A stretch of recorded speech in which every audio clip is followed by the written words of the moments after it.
This is the Big O Show. This is the Big O Show. All righty, there he is, the man, the myth, the legend that is Manny Navarro. How you doing, baby? You doing all right?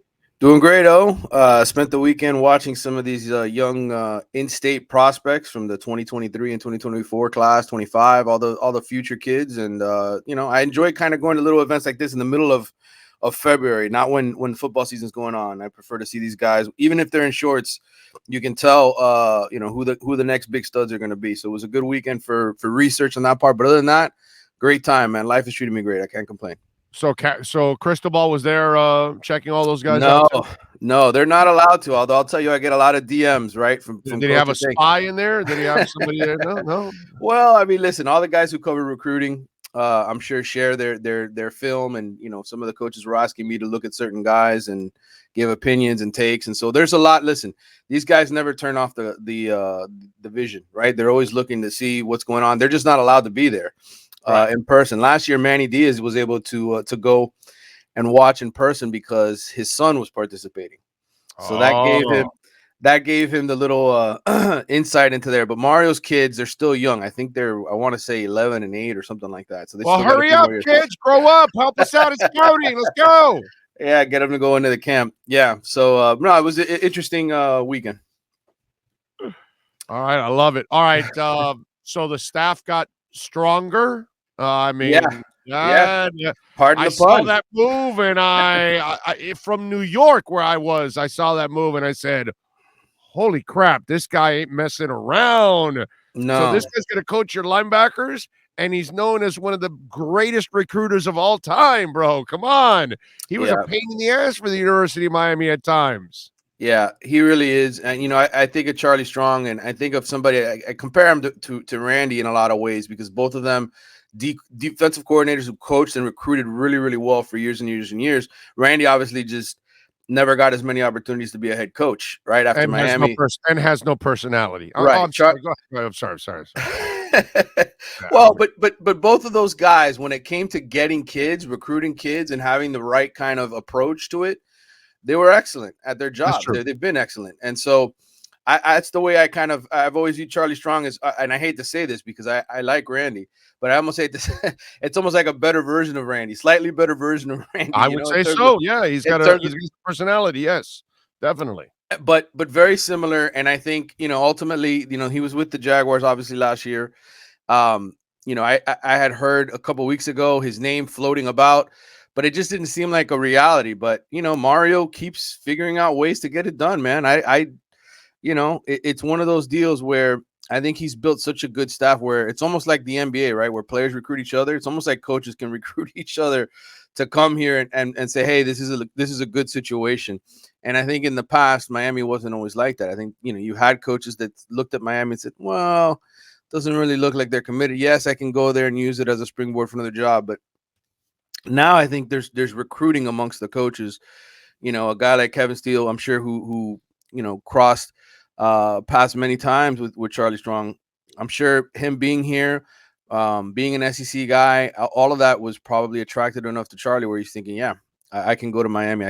I would do that situation. So it's really nice to see how the entire landscape has changed. And I saw where Barry wrote the article about how the whole thing came together to spend, what is it, over $8 million on this staff, is what he reported. Is that accurate? Is that what it is? Is that the area that it's in? And it seems like you guys aren't necessarily privy to the exact salaries. Right. Well, I can tell you this. Clemson, I know Clemson spent over $8 million on their assistant coaches last year.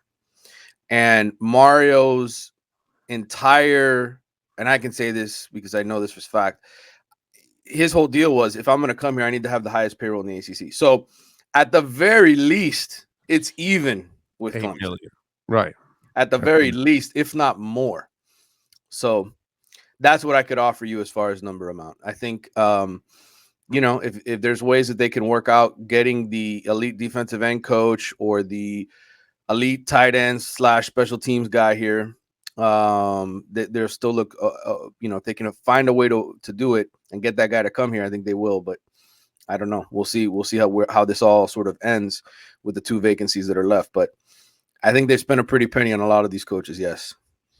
Ruiz, have you heard anything lately about the stadium or anything like that? Tropical Park or anywhere else? Listen, he's doing his thing. I'm not going to knock him for his hustle, but no, the only thing I was knocking him for was Coral Gables High, bro. Eso una locura. There was no way he was going to get that. You know, God bless you, Mr. Ruiz. I wish you the best, my brother.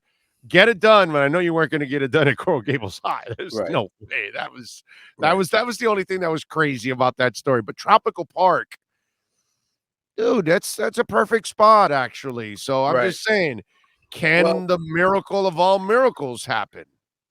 I still think we're a long ways away. And to me, until I see sort of the University of Miami involved with Ruiz and having these conversations, which last I checked, that hadn't happened yet as far as stadium. Remember, Miami's lease is through 2032 at Hard Rock. So until we cross that barrier where I think Miami's administration is actually having these conversations with Ruiz about a stadium, I still look at this as exploratory. You know, I still look at this as a guy who's trying, but he still has a big step to cross. And that, to me, is, you know, once you're working with the university, then I see that as real. All right, good stuff there. All right, on the recruiting side, I know we're on the down part of it, but any word on transfer portal stuff? Yeah, I don't know the exact rules there when it comes to transfer portal, when they can or cannot take guys from it or go or whatever. I think it's all about whether you got room and space for guys, and you know, the where are they at now in the space part? Well, officially, I mean, I still have them at 87 scholarships. Now, that's before guys arrive. Now, that's after guys arrive here in the summer. Right now, currently in the spring, I think they're under the 85 limit. So, but you have to have kids that are going to be leaving, right? You have to have kids that you have to get to that 85 number. So at some point, that's going to happen. We had one transfer, I think, a week ago with the Larry Hodges kid, the tight end. I would assume there'll be some others, but there is a kid that's out there locally who was a starter at West Virginia for 13 games last year, Daryl Porter Jr. You might remember that name, Daryl Porter. Yeah. Being a Dolphins fan. And his dad has been an assistant coach, the defensive coordinator at American Heritage down here in South Florida for a long time, working with Mike Rumpf and then Pat Surtain, of course, who now joined the Dolphins. By the way, do me a favor, because I know you have it. Send me his number. Who's that? Surtain? Daryl Porter. Porter? Okay. I want to get him. I want to get him on the show because I still need to apologize to him just for the hell of it. So okay. You know the story, right? No, I don't. I don't know the story. I'm the one that told him he was cut. Oh, really? He had no idea. So I broke it on QAM, and so you know how it was that we would all stand right by the doorway of the locker room waiting to get open, right? Right. So I find out that he got cut, and so I reported on QAM, hey, you know, Daryl Porter, one of the cuts. And so we walk in, and normally you would see the locker room empty, right? Dude, Daryl Porter's standing there trying to get dressed or whatever. And so we all walk over because obviously I had reported it. And we all walk over. And so since I reported it, everybody stayed quiet and waited for me to ask the question. And I said, hey, Daryl, can you talk a little bit about the news? And he looks at me and he goes, what news? Oof. Wow. Yeah. And I'm the one that told him he got cut because Wannstedt, you know, like hadn't told the player yet. Wow. Yet somehow or another, I already knew and I had already reported it. And it was like, and then he's, you know, and he cried right there, bro. And it was like, that was one of the worst feelings I've ever had as that a has reporter. to be. That has to be. Yeah. Like fans might think, oh, that's really cool. You actually told him. No, dude, that's not cool, bro. It's not cool to be the one breaking the news. That's so unprofessional on behalf of the team that if the news is out already, well, the news, I mean, I got it, but doesn't mean, but if I can get it, dude, you should have already told the guy. That should be the first person you tell after you and the GM say he's cut. Go send Stu and tell him, hey, come up. They need to see you. Boom, cut him and leave him and let him go. Don't open the door for the media. And so I have never been able to apologize to him for that. All right. Well, I would love to do it right here on the show. Okay. Well, right here on the show, I would love to do it. I'll see if I can get him on with you. Because it wasn't a good feeling, bro. It sucked. Right. You know, Right. but it sucks, right? Because I've done what you do, and you work hard, and still every once in a while I'll get stories and stuff. I don't try nowadays anymore, but that's what we do. We try to break stories, try to get news, try to give people insight, and then when shit like that happens, oh man, Yeah, that was and that really is not something that happens to most of us. right. It's just rare. It has to be so incompetent above, but that kind of tells you the way things were. Yeah. Well, he I talked to him I want to say a couple months ago when I was down at American Heritage. Like I said, he's been working there for a long time now. And his son played there, and he's he really enjoys coaching high schools. I can tell you he takes a lot of pride in helping kids. Great dude. Great dude. Yeah, dude. And his son was a good player, went to West Virginia. He got into the transfer portal about a week ago, and Miami's one of the 4 finalists to get him. He you look at PFF, which I always do because I think they do a good job breaking down film and analytics. And if Miami were to get him, he'd be the second best cornerback on the team in terms of the way he graded out last year. He started 13 games. He'd be right there with Tyreek Stevenson. So getting him through the portal is a possibility. He's one of the potential transfers here in the next couple of days or whatever, whenever he makes his decision. So we'll see. But that's the Daryl Porter story for now. That's the Daryl Porter Jr. report for now. Okay. All right. Good stuff there. What are you working on the Athletic so folks can check you out, my friend? Yeah, 2023 recruiting. Obviously, I just came from that camp, so I'm going to have a little report off of that. Some of the key kids, Richard Young, who's a 5-star running back. I talked to him. I talked to a couple of these 4-star offensive linemen and defensive linemen. Mario Cristobal texts these kids every day at 4 a.m.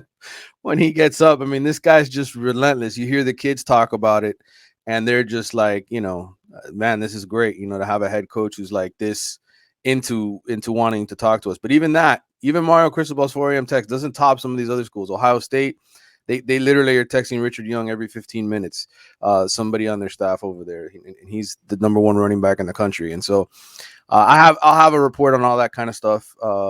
Hopefully later today. I was cutting up video because I wanted video clips to be. I know people want to look at these kids physically. Look, what does this guy look like? Right? They always ask that question. Right. Yeah.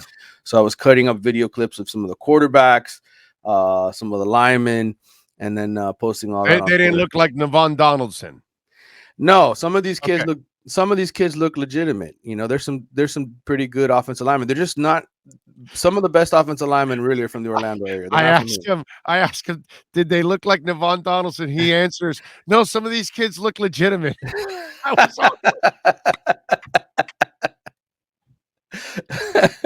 Well, listen, Navon's a super sweet kid. He was always a big dude, man. He's a little too big. Yeah. I'll say the Peyton Kirkland kid from Orlando is kind of built like Navon. He's kind of built like Navon, but Miami will take him. He's huge. He's mammoth. He moves well.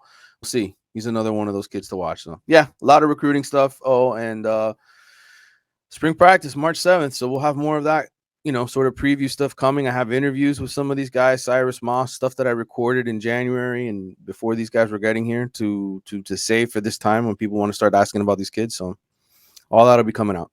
All right, there you go. So make sure you subscribe to The Athletic so you can get all of that information, including all of the what's that called? Recruiting stuff with all of those kids out there. And then, of course, you can get a little Cyrus too, right? Can you dig it? Exactly. Can you dig it? All right, there he is, Manny Navarro. Follow him on Twitter at Manny_Navarro. More importantly, subscribe to The Athletic so you can get everything you want about the Canes. Can you dig it? Yes, that's right, Manny. Thank you, my brother. Appreciate you. All right, guys. Take care. You got it. There he is, the great Manny Navarro.